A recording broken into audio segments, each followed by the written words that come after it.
hormone class. My name is Briella Weaver. I am in school right now for naturopathic medicine, getting my doctorate. And so yeah, I just love educating the community and helping women out with hormones, especially. Hormones is my specialty, so I just love deep diving into that because hormones is really what makes us as women, like those are our primary, it's what shapes us, you know? So like the amount of estrogen, progesterone, testosterone that we have shapes the way our brain works, it shapes our emotions, it shapes so much about us. And so when those are off, it can be such a negative thing, but when those are completely balanced, it can be such a beautiful thing, and it could bring out so much like care inside of us with the right nutrients and the right nutrition and the right things. So I would love that every woman's hormones would be balanced and that they can experience the fullness of life that they're supposed to live as a woman. So I'm so glad you guys can make it tonight. We're gonna start off with the menstrual cycle even consists of. I'm sure there's a span in here of, you know, your cycling, perimenopause, menopausal, but we hit all of that. There's a lot of different aspects you can come at it, but at the root of balancing hormones, if you go deep down, it all kind of is the same baseline. And so we'll hit the baseline of it, and then we'll go up for specific different things that you may have questions about, such as like PCOS, ovarian cyst, or just like heavy bleeding and heat flashes, anything like that. So interestingly enough, our bodies are synced with the earth. So our hormone cycle, it makes sense. God made everything under the sun to work together and to work synergistically with each other. And so the same way our menstrual cycle is 28 to 30 days long, the lunar cycle, which is the moon cycle around the earth, is also 29 days. So we follow and are on track with the cycle of the moon, which is really cool, and we can actually track a very healthy period if we are in cycle sync with the moon.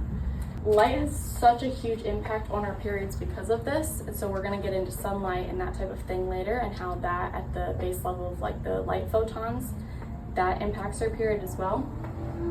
But we can sync our cycle with the moon by being a part of nature more. The only reason why we're not in sync with it anymore is just because we've created these plastic homes and our jobs and all these fake synthetic chemicals that took us out of nature now. But if we spend enough time in nature, we can cycle sync back with the moon and get back on that rhythm. So there's two characteristics of the moon. You can either sync with the full moon or you can sync with the new moon, and they're each about like 2 weeks apart. So the full moon, this is called the red moon cycle, and it's when you first would start menstruating on the full moon, and then you'd be ovulating on the new moon. So there's characteristics that go along with this, and if you keep track of this for a while, you'll realize that you kind of sync to the moon cycle where you're living in that type of energetic characteristic. So if you're on a red moon cycle, you're going to be the type of person that is expending a lot of outside energy right now in life. You're doing big things, you're extremely busy, you're driven, you're hardworking. These are going to be like your CEOs, your influential people, entrepreneurs, that type of thing. The point is that they spend a lot of their energy on the outside in the world. It's not a bad thing at all. It's a good thing. It's just the stage of life you're in. And then we have the new moon, which is called the white moon cycle. And this is when you would start menstruating on the new moon, and then you would be ovulating on the red moon. So a characteristic of this type of person, they would be pulling a lot of energy inward, focusing on their family, their friends, more quiet spoken, energy reserved. Just their focus is on a different thing in life right now. Both of them are amazing things, but just depends which one you're in. So just the basics of what a cycle should be before we get into the juice of it. So the female cycle should be 28 to 30 days long, and this is from the start of bleeding to the start of bleeding to the next cycle. And there's 4 phases within that one cycle, and there's different hormones with each phase, and they're for different purposes. So we have menstruation, follicular, ovulation, and luteal. And then along with those, we're going to be going through estrogen, testosterone, and progesterone. So yes, as women, we do have testosterone. We'll talk about when that peaks and what to do with that. But that's when we're normally feeling pretty good. So it's nice to have testosterone. And a super interesting fact that will probably make you realize why all these symptoms and hormonal imbalance happen so easily is because out of your entire lifetime, as women, we only make a half teaspoon of estrogen. That's such a small amount. And so when you put it down to the micrograms of it, like every single cycle that's producing estrogen and every single thing that's cycling out, it's such a small amount. So if one tiny thing is off with a endocrine disruptor or a poor food source or lack of sunlight, that can just throw all these crazy things off, and then you're getting ovarian cysts and you're getting heat flashes and all these things. So we don't have much wiggle space to work with, but this is why the human body is so amazing, the way it works. So let's just get right into the menstrual cycle. Just going to talk about what happens in each cycle, the nutrition you can do in that specific cycle to support it, and then the lifestyle practices in that specific cycle, because there's 4 different ones and every single one is completely different from the other. And if your hormones are imbalanced and you're having a lot of issues, just by syncing the correct food and the correct lifestyle practices with it could just sync that without any other interference. So first we have menstruation. What happens is it's our inner winter, so we're going to be a lot more calm, just like low energy. You know what you do in the winter time, you hibernate. It's about 4 to 7 days long, depending on your cycle, and all of your hormones are low. So in this phase, your estrogen's low, your progesterone's low, your testosterone's low, which would explain why you feel pretty drained sometimes. But that's the way it's supposed to be, and you spend a lot of work, your body is doing a lot of things inside it, and detoxing a lot of estrogen, detoxing a lot of things, and so you feel low energy because your body's using so much energy. Inflammation is also higher in the body. You might notice this, but estrogen in a proper amount is actually anti-inflammatory. So when you have too much estrogen, obviously that leads to disorders, but a good amount of estrogen is our anti-inflammatory molecule that helps us with that. So nutrition for this phase, you want to be getting lots of iron, magnesium, manganese, and B vitamins, because those are the things that you're losing in your blood.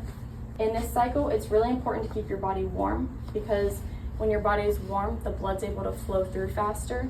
So if you ever notice, if you have like brown period blood or not much period blood or maybe too much, those are all signs that your body might be too cold or too hot. So brown period blood would be oxidized blood that's moving too slowly, so you want to warm things up in that instance. So we want to focus on making our body really warm during this time. That's going to nourish the flow of everything. So focus on eating cooked foods, anti-inflammatory foods. So this is going to be like your fatty fish, your berries, your leafy greens. Beets are super high in iron and manganese, so those are really good to eat. You want to control your blood sugar during this time, and we'll get into insulin resistance and insulin and how that affects hormones later. But during this time, you don't want to go crazy with the sugar and the carbs and stuff, because that's going to exacerbate your symptoms more. In every single cycle, every single phase of the cycle, you want to be focusing on healthy fats, because that's what women's bodies run off of. Get lots of protein. Turmeric is a good anti-inflammatory that you could take during this time if you're feeling just bloated and inflamed, and also drinking hot tea just to warm up the body. So lifestyle practices during this time, you need 1 extra hour of sleep. So science has proven that women need about 8 hours of sleep per night, 8 to 9. During menstruation, you need 9 or 10 actually. And I know that's hard to get that much sleep in the busy lives that we live, but in a perfect world where we're cycle synced with the moon and everything, we would be getting 9 to 10 hours of sleep during menstruation. Interestingly enough, our brain also reacts slower during this time. So our reaction time isn't as good, our thinking is not as good. We're a little bit impaired, so we just need to take time, slow down. It's kind of an art that we've lost because our society just runs 24/7, but if we realize at this time, it would be working with our body so much to slow down so that we could get back at it in like the week when it's over, we'd be doing ourselves a huge favor. We want to spend a lot of our energy inwards, and this is where it gets kind of beautiful, because if we take advantage of the certain, gifts that come with each phase, we can use them really well. So during this phase, you could really pour into yourself and your family, because there's a lot of energy that needs to be spent inward, and that has like a psychological effect on what your body's doing in that phase. You want to avoid heavy lifting, running, CrossFit, super exasperating exercises, because that's taking all of your blood flow out of your uterus and your ovaries and what is trying to push out, and it's taking it to your muscles. So you're kind of depriving yourself of the detoxification process and the recycling process. So what you want to do during this stage is stretching, walking, more low intensity, things like that. Moving on to the next phase, we have follicular. And this is about 7 to 10 days long. This is your inner spring. So you feel super creative during this time, things are blooming, you have new energy, new motivation, and the main hormone here is estrogen. So LH and FSH are released and estrogen starts peaking, it's increasing, the follicle is growing, and then at the very end of follicular, that's when estrogen peaks. The immune system is super strong during this time, inflammation is really low during this time, estrogen in the right amount, again, is a beautiful thing for us women.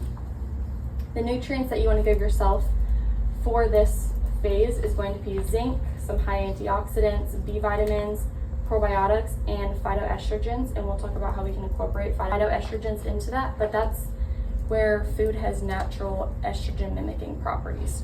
And if you use that during that time, they're completely natural, but it enhances the estrogen moving and growing and being produced with those follicles.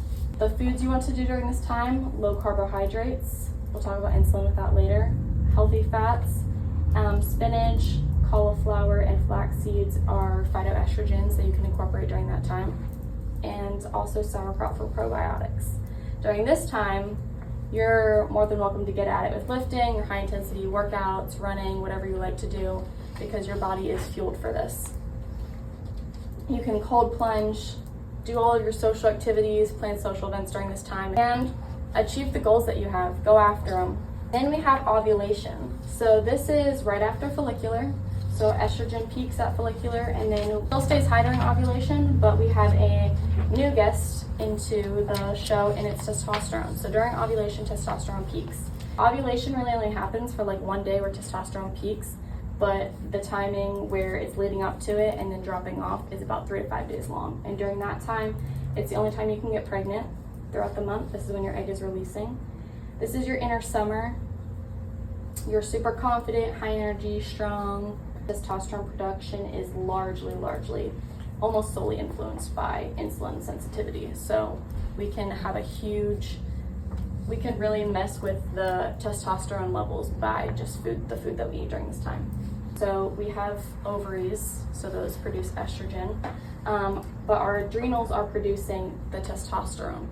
So we really want to support our adrenals during this time. If we're low on testosterone or high on testosterone or whatever is going on, support the adrenals because that's what is producing your testosterone. Now the nutrition for this is zinc, glutathione, which is an antioxidant found in a lot of fresh fruits and vegetables, and B vitamins. And for food, your metabolism is slowest at this time of the month, so you need less food. You don't need to eat as much. You want to eat more cooling foods. So in the menstruation phase, you want to eat more heating, warming foods. In this phase, you want to eat more cooling foods because testosterone makes you a little bit hotter, makes your body heat up a little bit. So eat raw fruits and vegetables. You don't really need many carbs. You can eat foods like oysters and citrus because that has a lot of antioxidants and zinc in them. And your lifestyle during this time should look like doing your hardest workouts, hitting your cardio, cold plunging if you do that. Anything that, is that like adrenaline, give me energy rush. Work hard, your brain is optimally working at this, so take on new things and work if you need to. Try new things, stay disciplined, because during this time, unless you're really unbalanced with this phase, you've got no excuses. You just gotta stay disciplined during this. We have our last phase, which is luteal, and so what's happening in this phase, it's our inner fall. It's 11 to 14 days long, it's our longest phase. And this is where a lot of women feel awful because estrogen has taken the star of the show this entire time leading up, has overproduced, and that has lowered our progesterone so low. So in this phase, our progesterone is the star of the show. Producing a lot of progesterone, and that is what makes you feel calm. So you should have sensitive emotions, not overly sensitive like we do when there's a progesterone imbalance. A good time for deep processing, very caring. It's more of an emotional time, focusing on your feminine energy and focusing on yourself and your family. But when progesterone is in the correct balance, it can look like a beautiful thing instead of a tired, worn out, exhausted thing. So the nutrition to support this and increase that progesterone during this time is magnesium, calcium, folate, and vitamin C. And the food that goes along with this, so your metabolism increases during this time, so you need slightly more food. which you will notice if you pay attention to your cycle, you will feel more hungry during this time. You want to warm up the body, kind of like menstruation, take care of yourself. Eat complex carbohydrates. So luteal loves the complex carbohydrates. A lot of the other phases, you don't really need carbs as much. This one is good for carbs, not the simple carbs and the sugars though. So lots of root vegetables. Just think about what would you eat in the fall. You know, that's what you want to eat during this phase. Healthy fats, lots of fiber, and hydrate, or else you will feel like awful and probably be getting 3 p.m. headaches and that energy dip. So the lifestyle for this is sleeping a minimum of 8 hours, not quite as much as menstruation, but still a decent amount. You want to spend quality time with your friends, your family, journal, process life, do low intensity workouts, like Pilates. You can still lift if you're feeling good, but just keep activity to more of a less intensity. And stress and anxiety really ruin progesterone, and we'll talk about how cortisol affects the system. But when you have stress and anxiety high, progesterone cannot be high, so they can't exist together. So now, since I just talked about what these hormone fluctuations look like, let's get a little map of them just so you guys can see.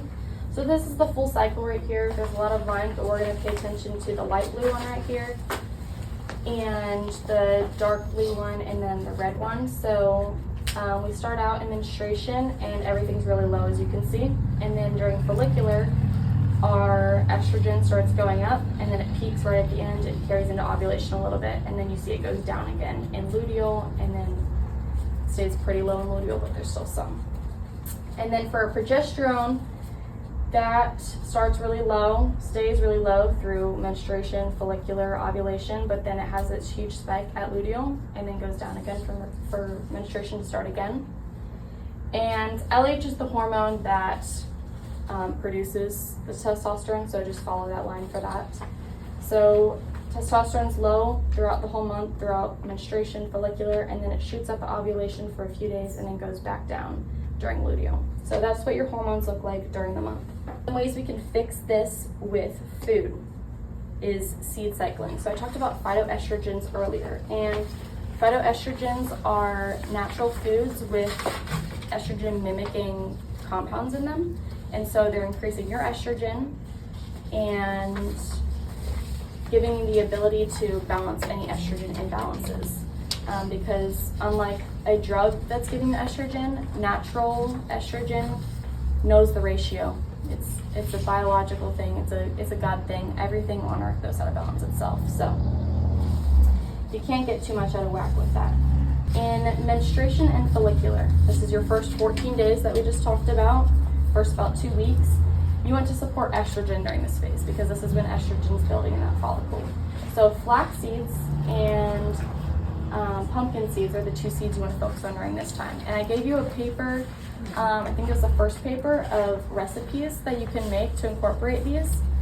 The flax seeds have phytoestrogens in them, which means they mimic natural estrogen. And phytoestrogens also contain lignans, and that is a compound that binds to fake or damaged estrogen from the environment. So if it's been damaged and it's just like sitting in you, rotting away, causing chaos, phytoestrogens will go in, take it out, and replace it with new estrogen. So it's really cool how that works. Pumpkin seeds also contain lignans, so that's why we do it during this time, and that will help to carry out any excess estrogen in the body and try to balance those heat flashes, really heavy periods, that type of thing. During this time, you want to get 1 tablespoon of ground raw flaxseed every day and 1 tablespoon of ground raw pumpkin seeds every single day. And they have to be ground because when seeds are whole, they have coatings on them that you can't really digest and break down, so you're not getting the full effects of them. So yeah, look in the recipes. There's some pretty yummy recipes where you can incorporate those into, unless you wanted to just like take a mouthful of the seeds themselves. Then in the second half of your cycle, that's going to be ovulation and luteal. You want to support your progesterone during this phase. So the seeds we're going to do that with is sesame and sunflower. So sesame contain lignans in them, and that's going to help block and get out the fake estrogens. And then they're also high in zinc, and they balance testosterone. This is during ovulation time, so that's what we want to focus on. Zinc is also necessary for the production of the corpus luteum, which is going to produce your progesterone in the luteal phase. So we really need to focus on high zinc during this phase. Sunflower seeds, they're super high in vitamin E and selenium, and those increase progesterone levels, so that's why we eat those during this time. So 1 tablespoon of ground raw sesame seeds and 1 tablespoon of ground raw sunflower seeds is what you're going to be eating. When you're starting something like this to fix hormones, it's going to, actually as a base level for any hormones that you're looking to balance, I'm going to tell you it's going to take about 3 months minimum. So 3 months is what it takes to see it change on a cellular level, especially for hormones. So if you're going to start something and be like, I want to try and balance my hormones with this, stick with it for 3 months first before you see if it's working or not, because you probably won't see that many improvements before then. So I would do the seed cycling for 3 months straight and then see if it's helped you. Let's start with the basics of fixing these hormones though, because we can go to all the little factors that play a role, but if we don't go back to the master control system, we're never going to get down to the root problem. So it really does all start with sunlight and grounding, because based on the lunar cycle that we talked about earlier, we are completely in sync with our earth, with our world.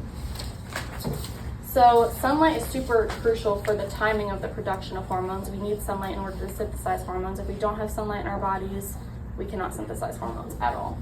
And also all of the biosynthetic pathways that it takes to, like this makes that, and this makes that, and that produces estrogen, and that produces that. All of that takes sunlight photons in order to even process that cycle. So our hormones, they run on a 20 to 30 day cycle, but they don't know when a day starts or when a day ends unless it's according to the sun. And so your body's not going to be running on a day-to-day cycle and restarting the next day, and so you don't know if it's day 2 or day 3 or day 4, unless you're getting up every day and spending time in the sun, which I know is very hard to sometimes when you have your job and your kids. Like sometimes you don't go outside or see the sun for like 3 days, it feels like. So it's really important that if you want your cycle to start balancing, your body needs to know what time of the day it is, and it needs to know what day it is. Sunlight also naturally lowers cortisol, so that is going to be on that scale that we're going to talk about later of what balances each other out for hormones to be produced. If you're looking to reset your hormones or make your cycle regular or increase natural levels of any of these hormones during it or through menopause, you have to reset with the sun by looking in the sun every morning and every night. So that would mean sunrise and sunset. And that you do that for about 3 months, and then it's a good habit to get into anyway, but that's going to let your body know what day it is, what time of the month it is. It even calculates where the moon is based on the magnetism and stuff that we don't even know about, but your body does. If you're not an early bird and don't get up at sunrise, you can still look at the sun the second you get up.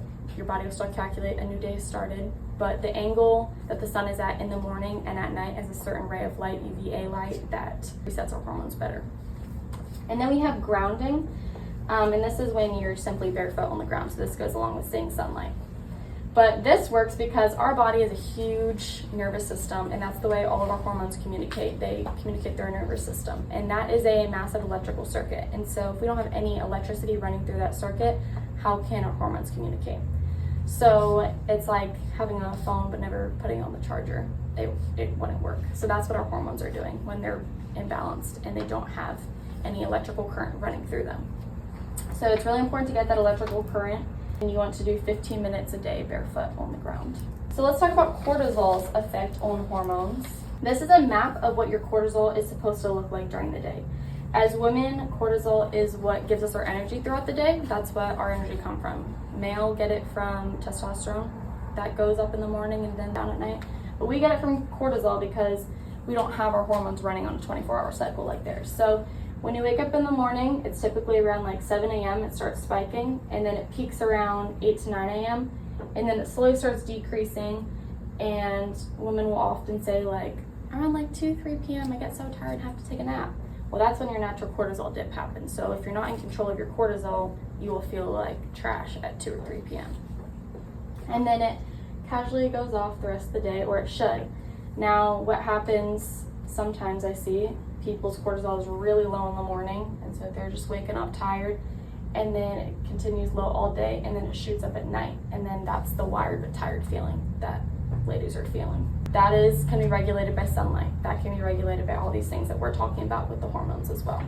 So to get down to what cortisol's impact on hormones is, if your cortisol levels are dysregulated and don't look like that chart, they're going to shoot up at random times during the day, and that's what's going to make you feel poorly.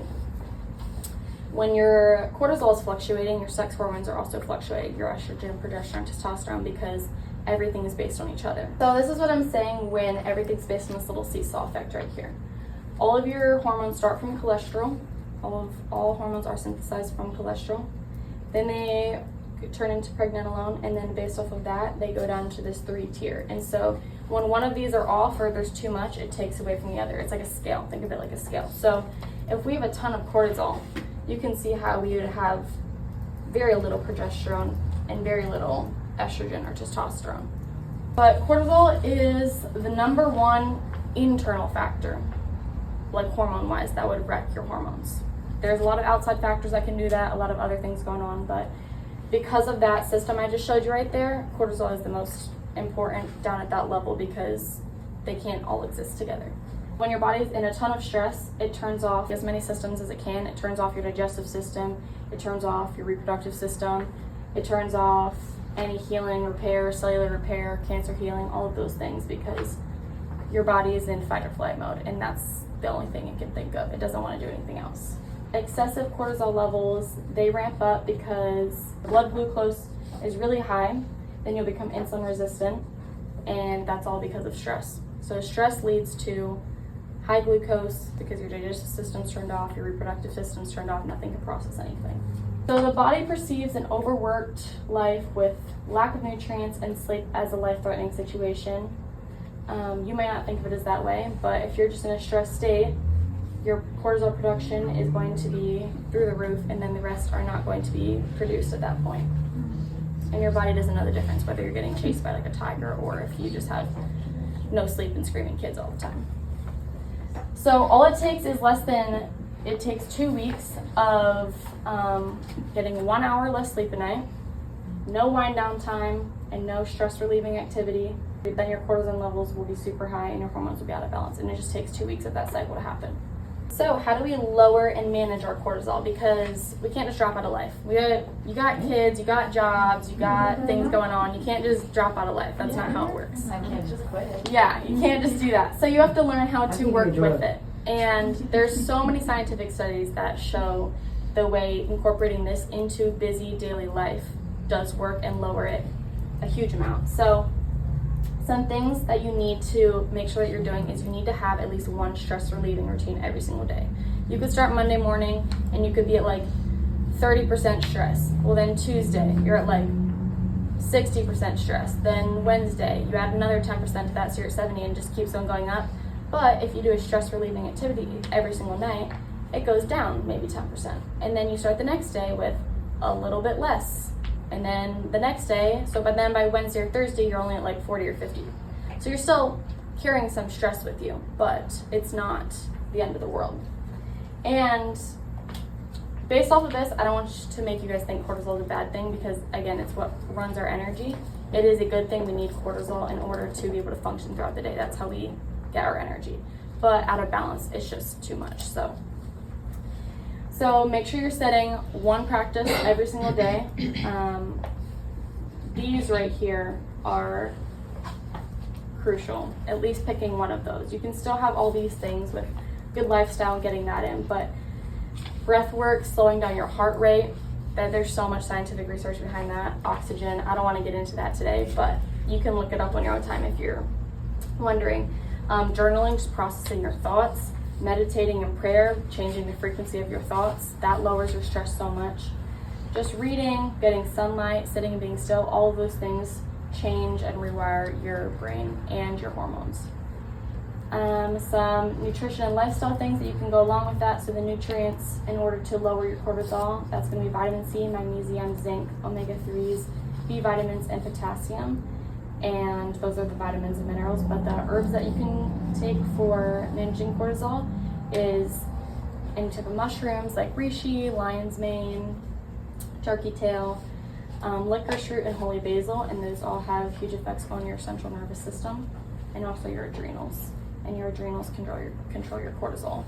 Blue light after dark, because blue light actually is linked to heat flashes, excessive cramping, all of those things. And so if we're on our computer screens all day, and then after dark, when the sun sets and we're still on our phones and everything, we're having this excessive light ray of blue photons in our body, and that our body does not make happy, and that produces cortisol. So more blue light produces more cortisol. Low intensity exercise, 8 hours of sleep, no to low caffeine. So sometimes if you have that tired or wired feeling at night, if you take a look at your day, well, did you need to wake up and have caffeine in order to start your day? So that was your body's fake version of cortisol. And so it didn't know that you just woke up. It just saw that you were drinking coffee or caffeine or whatever it was. And then that spiked your cortisol. And then at night, it was like, oh, maybe this is the start of my day because I didn't get any sunlight either today and I don't know what day it is. And then it spikes your cortisol at night. So caffeine can be kind of like a fake cortisol thing to your body. So if you notice a tired but wired feeling at night, I would maybe work on cutting out caffeine or coffee for a little bit and see if that fixes your cortisol issue. Almost like tricking your body. High cortisol also makes your cells insulin resistant. I said that a little bit earlier, but this will cause blood sugar spikes and then energy crashes throughout the day. So ideally, to support that cortisol spike, that cortisol diagram we saw earlier, you want to eat breakfast within 1 hour of waking up, and that's going to support healthy cortisol levels for the day. That's also going to stabilize your blood sugar for the day, and eating healthy fats right away in the morning is going to give you a healthy cortisol spike for the rest of the day. Now moving on to insulin. So insulin is a hormone that the pancreas makes, and it takes glucose from the bloodstream into the cells, and so high blood sugar then doesn't cause problems in your body. So insulin resistance is just when the cells start resisting the insulin. They no longer can intake that anymore, and that leaves glucose roaming all over the place in your body.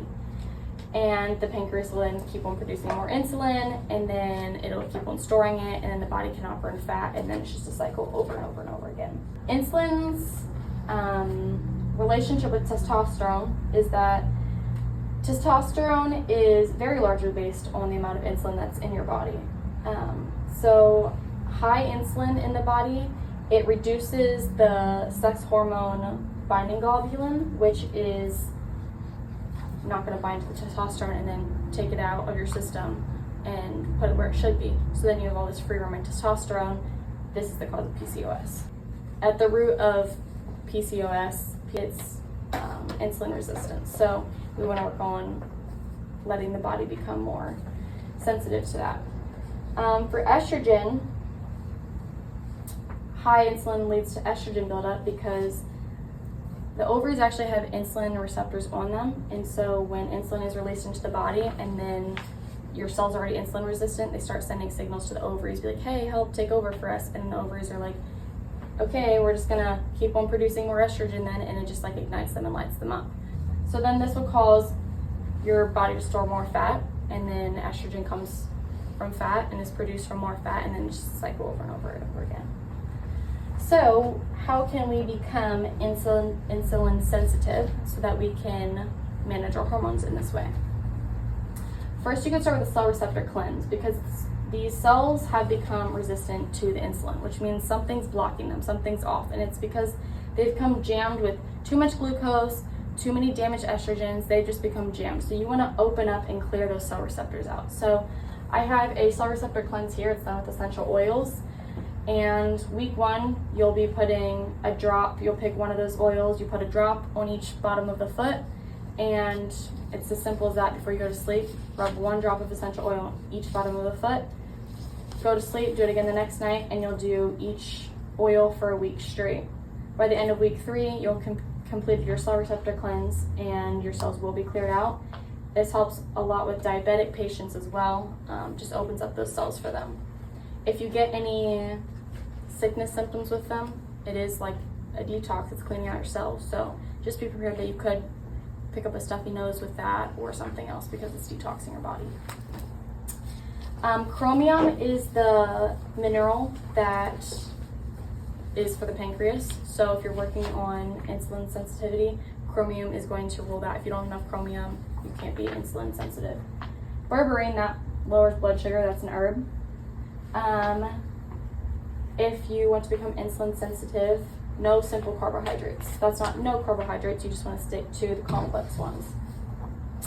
Because the simple ones elevate your blood sugar super rapidly, and then that leaves your body with too much to process at once, and that gets brought into the liver and then your fat. So that's going to lead to estrogen dominance in the long run, because more fat equals more estrogen. And then complex carbs, on the other hand, those contain fiber.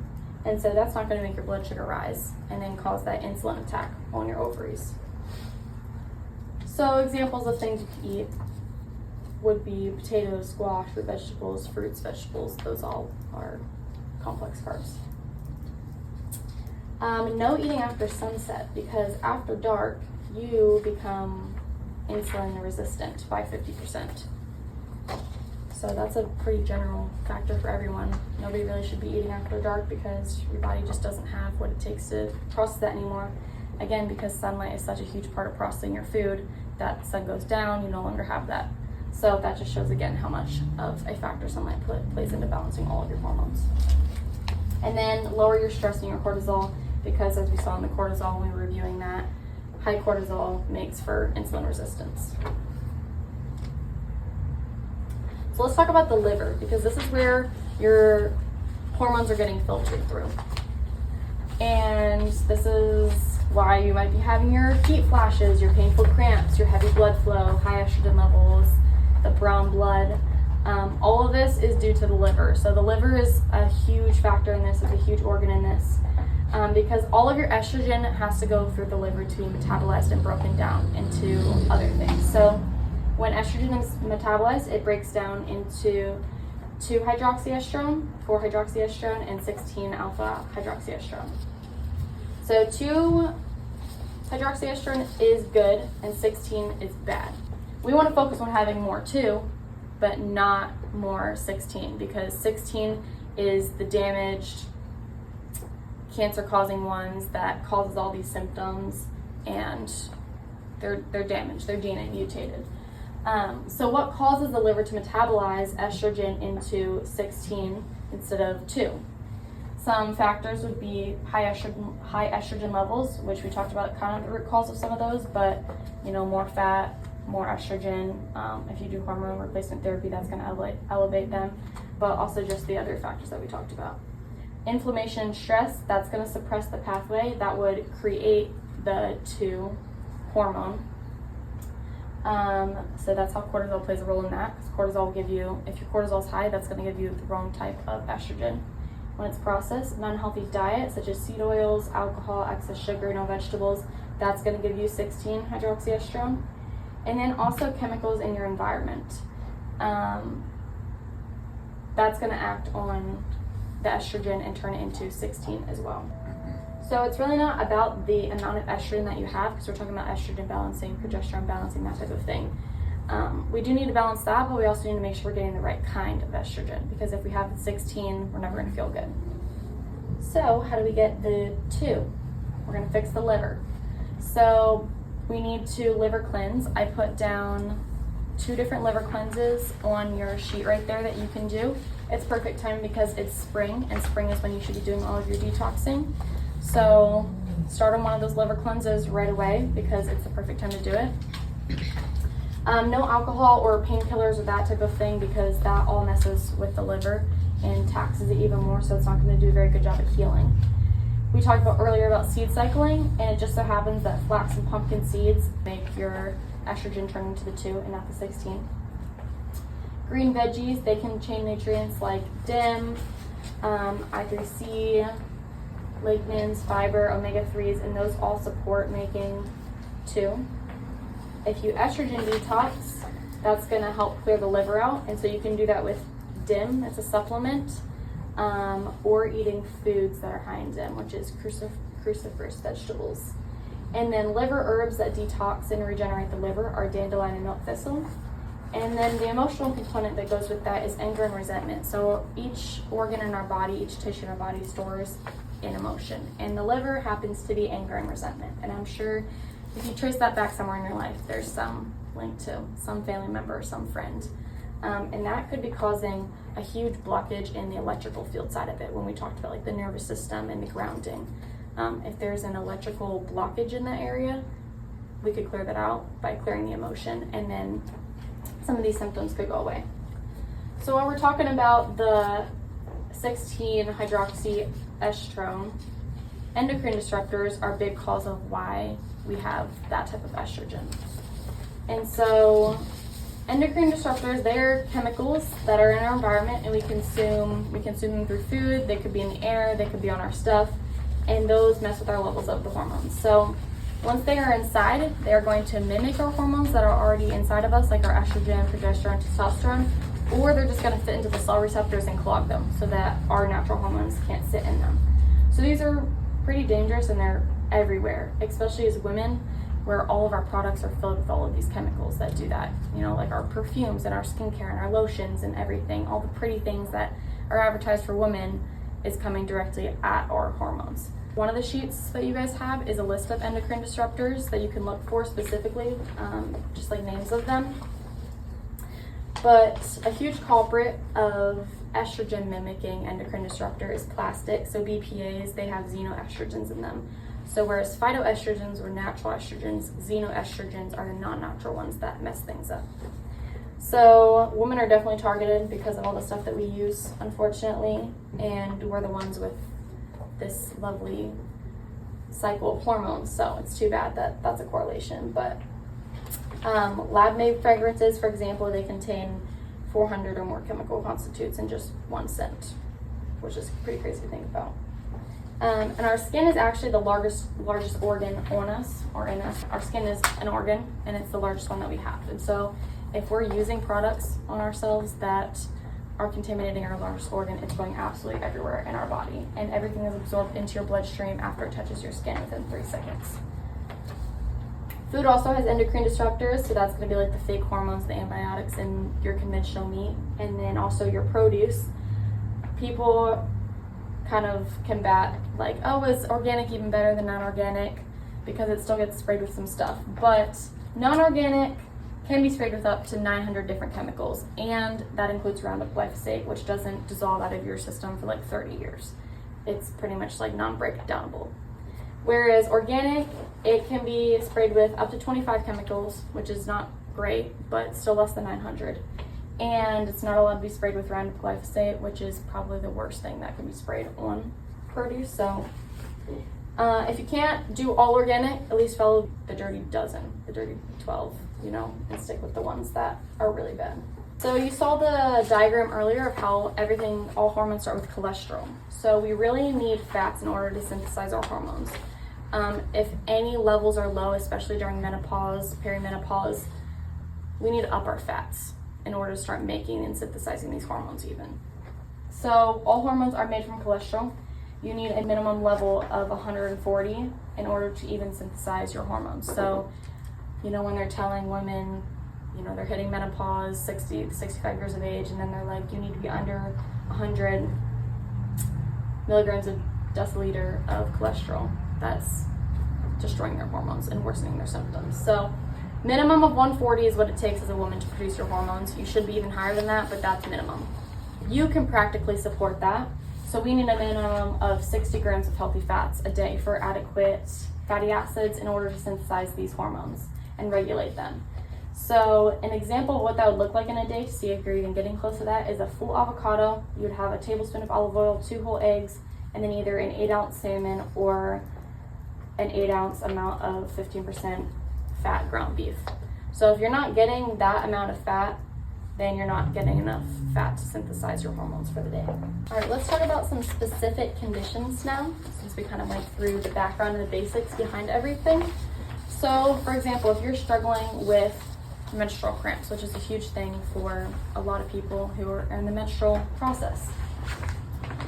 Heating up the body, first of all, because remember, the uterus is still a muscle.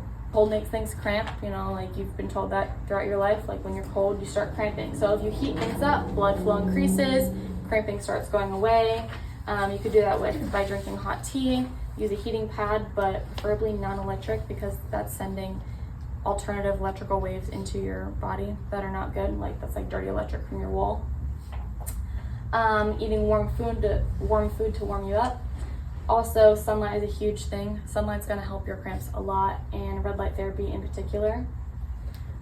You can restore that energy in that circuit because sometimes there's a blockage in this area that's not allowing energy to travel through, and then it's creating that cramping. And so you want to go outside and get that grounding in so it starts restoring the electrical currency.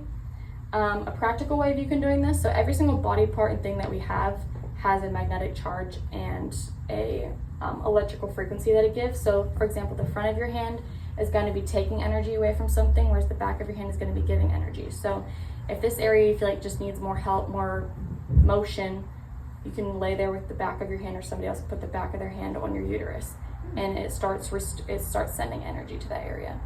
Or if you're at a time where you think, I need to take energy away from this, there's too much going on down there, you could do your palm over your hand. So that's just like balls of science and magnetism with your body, just some ways you could help yourself. Magnesium, that is the main mineral to ease muscle contractions. Also CBD internally or topically, that is going to be a huge one for easing the muscle contractions in your nervous system. And lobelia is another herb that works either topically or internally. So lobelia is a heating herb, and we want to heat up the body during this time. And it's also a natural pain reliever if you take it internally. And if you've tried all of these things and none of them still don't work, breath work will 100% work. Because what happens is when we have cramps, our nervous system turns into sympathetic and starts fight or flight because our body is like combating this awful thing, and we're stressed and we're in pain. We don't like it. And so our tailbone tucks and we get super stressed, and then we want to squeeze up, and then it makes the cramps worse. So if you can get yourself to a place to relax and not move and breathe and untuck your tailbone and turn your nervous system from sympathetic to parasympathetic, the cramps will actually start going away. Now talking specifically perimenopause or menopause, all of those things that we were talking about, sunlight, liver detoxing, insulin, all of those things are part of it. But biologically, your hormones are supposed to be lower during this time.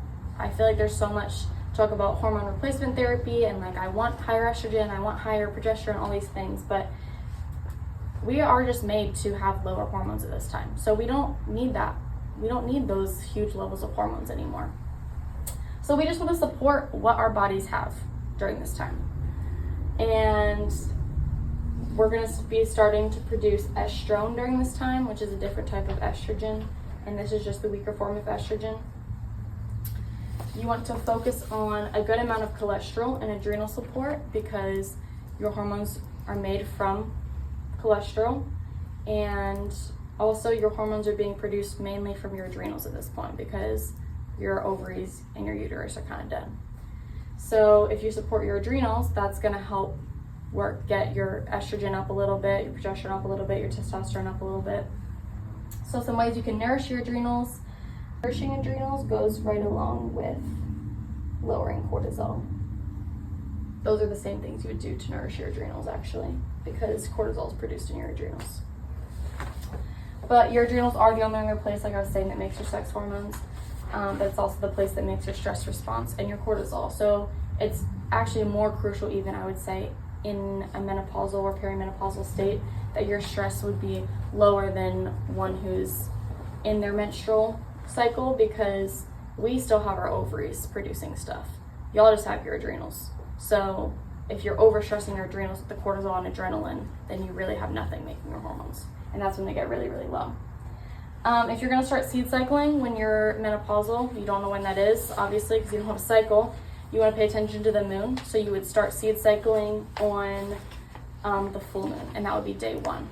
This works for irregular periods as well, or perimenopause where you're just not getting regular periods either.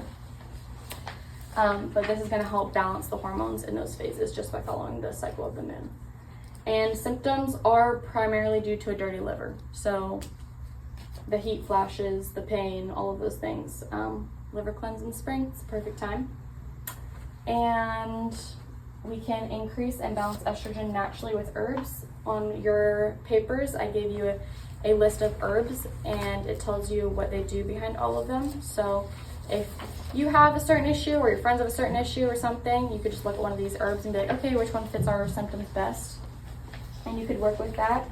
Keep in mind, DIM is probably always going to be good for menopausal because it detoxes estrogen and rebalances that. So that's what we really need to do in that phase.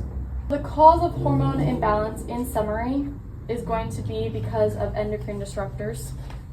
It's going to be due to stress and how that impacts cortisol with that seesaw of different things. Lack of sunlight and regulation with the earth. You know, we get away from being outside and being with the earth, and we get off the lunar cycle, and we don't have sunlight to produce those light photons in us. Also, your electricity channels, are they flowing? Are they moving through? Do you have enough electrical energy from the earth to be moving through your organs and moving through? Is your cholesterol high enough to be producing your hormones even? And then poor diet and high carbs. As you saw, almost every single phase of the menstrual cycle, it was really inhibited by like a super high carb and high insulin type diet. The good news is that as women, we are in charge of all of our hormones, you know? Like, we can change all of these. It's not no condition we have to live with the rest of our life, or it's just how it is.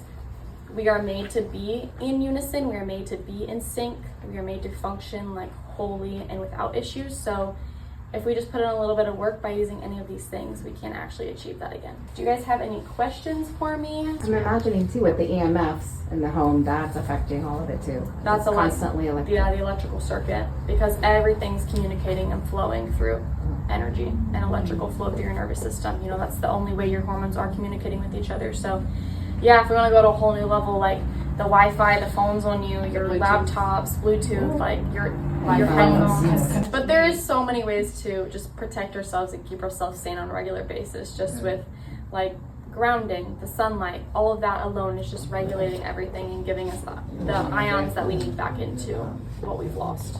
I've been back and forth about it. How do you feel about saunas?